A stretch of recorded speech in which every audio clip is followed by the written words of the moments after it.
would be coaching. How good or bad is the staff's track record? I think a really good example of this would be like a Northern Illinois team. Rod Carey has proven that he's not good at getting his team ready for bowl games. We saw that again last night. Honestly, kicking myself for the fact that I didn't take UAB in that game. And depending on when you listen to this, it might not have been last night. But anyways, earlier this week, as UAB beat Northern Illinois, I mean, you could tell just watching that game, Northern Illinois was not ready to play. No. And UAB was ready to play. Do we know that UAB is a better team than Northern Illinois? I mean, maybe they are, but I don't think it's the difference of what we saw on the field there in that game. I think that was a lot to do with coaching. So I think that's a really good example of a coaching staff that really had their team ready to play versus one that didn't. So to me, the top two most important things pretty easily, motivation and the coaching staff, have they proven that they can get a team ready for a bowl game? Yeah, absolutely. I suppose I would put the distance. Their fans have to travel, a home field type deal. Absolutely. After that too. So, but no, that's a great answer. And I don't know how Carey can be so good in the regular season, outperform what his players really could do, winning the MAC like he did, and then all of a sudden just take a dump again like he did in the bowl game. It's crazy how bad he is every year. Every single year. It's like clockwork, my man. One more point I want to make for the tips for bowl season. Maybe I should just throw them all together, but I wanted to give it a little bit back and forth. So I'll say that, I think that having the better run defense is really important this time of the year. I can run some queries on this and come up with some very, very strong angles on taking the team that's the better run defense. As long as you're not laying a lot of points, you can get some really impressive systems set up. You're looking at 41 and 16, things that 60 and 35, different angles like that. ATS, by just taking the better run defense, if they're an underdog, it's really ideal. Mm-hmm. If they're laying 3 points or less, it's still really good angle. So I think that's something to keep in mind, is that you get the better run defense. You're not laying a lot of points. If you can combine that with the motivation and the coaching and, like you said, the home field advantage or being closer to home, either that or maybe you're going to a really desirable location to where it would make you more motivated to play a game. You can combine those things together. I think it makes for a really good bowl bet.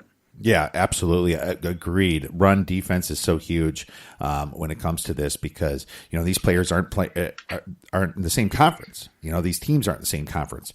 So that's kind of the one I guess universal thing that's pretty important is that run defense, because defense does travel, and that's why people love having success on that aspect. How many points in general should you downgrade a team for losing their coach? And this is a tough question because, you saw the line movements with North Texas and Middle Tennessee State, right? Hopefully our listeners didn't succumb to some of that. We were actually on App State, but it just seems like it was overblown. And, but in some situations it's important. So how do you downgrade a team for losing their coach? Well, first of all, I'll say, I had North Texas, and that ended up being a terrible play. Now, the question is, would it have been a terrible play if Mason Fine didn't get injured in the first quarter? And I think that's a fair question. Yep. But I would say that, if you look at something like that, it's really hard to put a point number on it. I think that's, this is the hardest question you're going to ask me today. No doubt about that. I think that, you have to consider it. But if somebody starts moving a line 4 or 5 points solely because of that, then it's gone too far. That's overvaluing it. The thing I will say is obviously interim coaches, without even knowing the head coach who it is yet, or without the head coach even being there, you have to think that the players, why would they be as motivated to play for that interim coach as what they would for either the old head coach or having the new head coach there on the sideline, to where, they're thinking, hey, this could be for our job next year. Mm-hmm. The interim coach doesn't have that same kind of motivation because, he's only there for this game. So I think it has to hurt, long term. And you can point to any one game where it didn't play out that way. But, with this type of thing, it's all about the sample size and having a larger sample size. I would think, if you said, is it worth 2 points to the spread? I think the answer would probably be yes in the long term.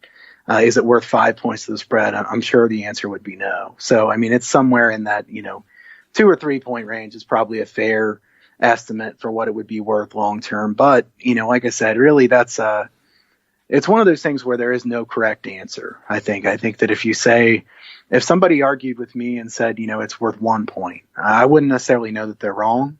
And if somebody said it's worth 3.5 points, I wouldn't know that they're wrong either. I think it's a case-by-case basis more than anything else. Absolutely. And I 100% agree with you. I think one way I look at it is, was that interim coach there for 3 or 4 years? Because if that's the case, maybe he has developed some great relationships with these players, right, and they want him to be the next coach. But if this interim coach was just hired kind of on the fly, players are kind of in the back of their minds, this guy's just trying to, move up in this world, maybe that's not a good motivational factor. A guy like Mark Ivey, for App State, he's been there for a very long time. So I think there is some more motivation playing for that coach, or for themselves, of course, to win that game. So, and I'm not saying I'm right either. I'm not sure, but that's kind of just a little, theory that I have. If the interim coach has been around a while, it's possibly maybe best to be on that team still. I agree with you. I think that is a good point in that, if the coach has been there a long time, then the players have a relationship with that coach to where they respect him, and they want him to do well too, not just for themselves. So if the interim guy just got the job this year, they don't really know him that well, and they're bummed that the other guy left, I think that's a different situation. Absolutely, my man.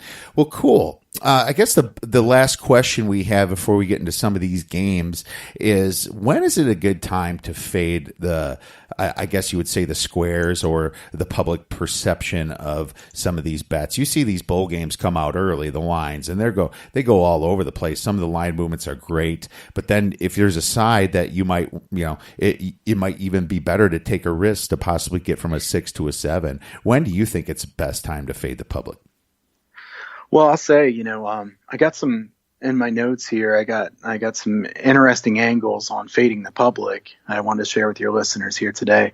If you just fade the public, teams receiving 48% of bets or less. So you're only slightly fading the public at that point. 123 and 94 ATS. It's 57% since 2012. In that same time range, if you're taking teams that have received 40% of bets or less, 79 and 51 ATS. That's 61%. So if you're just not even considering anything else, you just say, okay, I want to go against the public. I don't want to be on Joe Public's side. 79 and 51 ATS, 40% of bets or less. I mean, that's a pretty good angle, to be honest with you. And I think that will be an angle that will continue to have success. Bowl season's a really hard time to know when to place the bet. I will say during the regular season, I'm a really big advocate of betting the lines as early as you can. I think that, betting the line that's already been moved to where it should be in most cases, late in the week is not a very good strategy. I think that betting Saturday morning during the regular season, not a great strategy. I think it's much better to bet during the week. Now, in bowl season, it's a lot more tricky because you don't know exactly who's going to play, who's going to skip and go on to the NFL, who's going to get in trouble. There's always suspensions or injuries, things like that, to where if you bet that game 2 weeks before it's played, you might be pretty bummed, by the time that gets there, trying to figure out how to get out of that bet.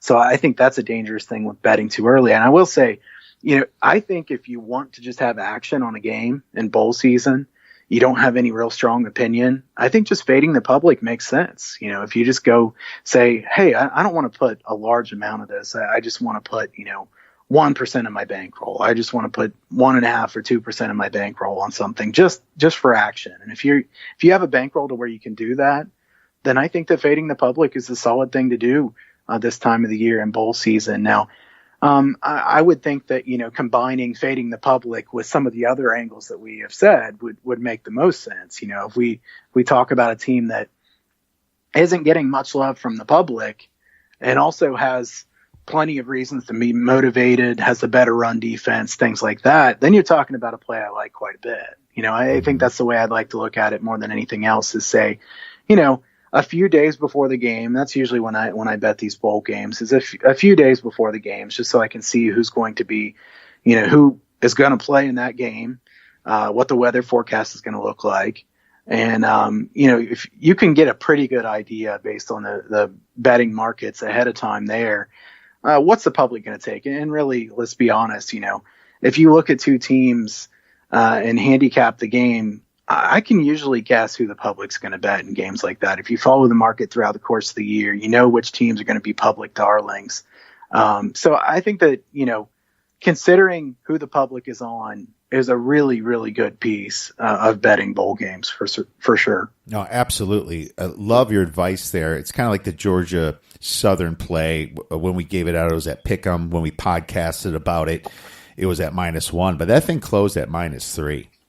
Right. And they ended up winning on that last second field goal by 2 points. So getting it early on a side you think it's going to move is definitely the best thing. Doesn't always work out for you. I waited to bet ASU until that went to +6 or 6.5, somewhere around there, and they still ended up losing by a good amount. But I guess the rule of thumb here is definitely try to forecast the line move. And if you think this is going to be a public perception, if you're hearing about this team on the radio, how they're such sweethearts, even if they're a small team, it doesn't mean it's not going to be a public side.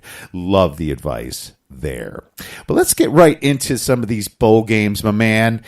Let's start right with the Bahamas Bowl. We have FIU facing Toledo.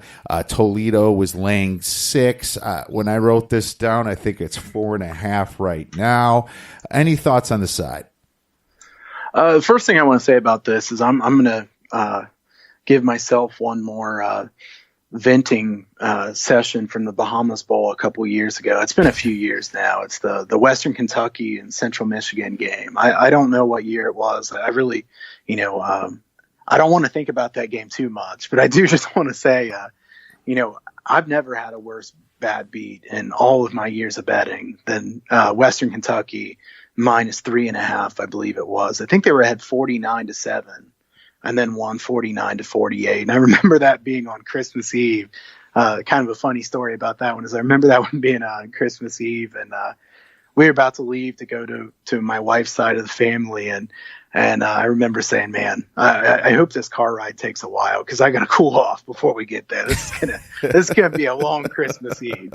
So it's one of those things that I remember saying also, I hope the Christmas tree doesn't burn down tonight. I mean, because this is the type of day it's been, People who saw that game know what I mean. That was just brutal. I mean, you never know what's going to happen in betting. That's going to happen once in a while. And being able to get over something like that is key in this. So certainly not trying to say that anybody should dwell over something like that. But, it's going to bother you. And just kind of a fun thing to look back on now. Now it's funny. It wasn't funny a few years ago. But FIU and Toledo, when you look at this game now, I think the most important thing you want to look at here is the weather forecast. Mm-hmm. You see that weather forecast.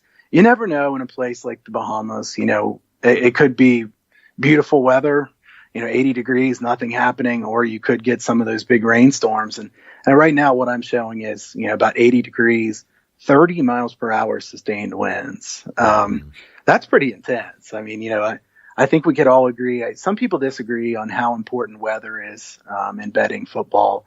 I think it's really important. I think that it's one of the really big factors that you do not want to overlook. In this game, what does it mean?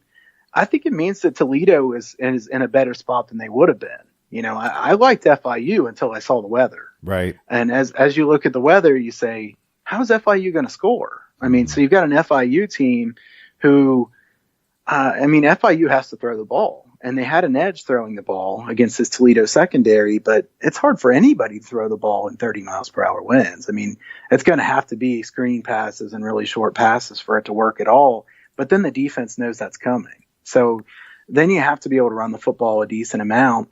FIU hasn't been able to run the ball very well throughout the course of the season. Now they're without their starting running back, who's out for this game with some trouble with the law. So, I mean, you've got an FIU team here who I think is the better coach team.